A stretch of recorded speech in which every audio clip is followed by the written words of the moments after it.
He was a guy that always would be the first person to ring you when you had an injury, whether you pulled up sore from training or something, he'd always be the first person to ring. He sort of cared more about other people than about himself. Like, I remember my first game, he was so rapt that I got a game. I remember he was talking about it for the next couple of days, and he's probably more excited when I got my first game than when he did. As those days kept on going and going, it was becoming more and more apparent that the likelihood was that we weren't going to find him. Melbourne and Essendon football clubs honour Troy Broadbridge, and David Neitz will now lead their respective teams. You hear stories about people, you never think that it's going to happen to someone that's close to you. So the fact that it's happened to one of, basically one of our brothers, we spent nearly every day with each other. It was pretty hard to take. But it seems not so long ago that he was here with us. Not that your mate's retired or your mate's left the footy club, but he's left your life.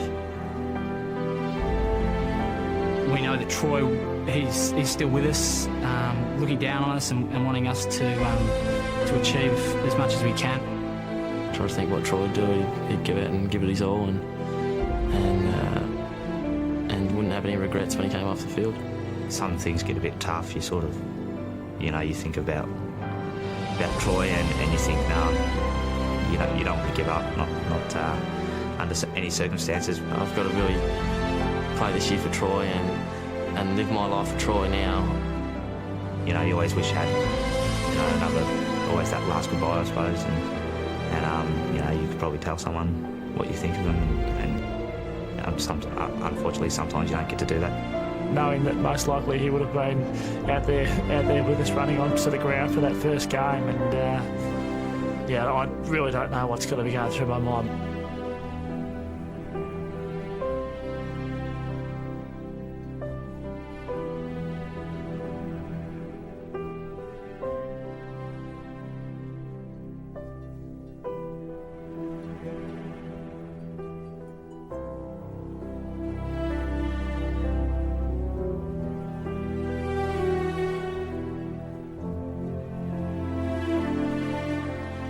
Troy's always going to be there in spirit, but I suppose in a way this is their final goodbye to Troy. Arms around each other, and another show of comradeship, which is warming, but on the other hand, I guess it's a reminder. But the support and how they're going to tribute Troy just makes me proud that I was so close to him and that he made such an impact on all these people.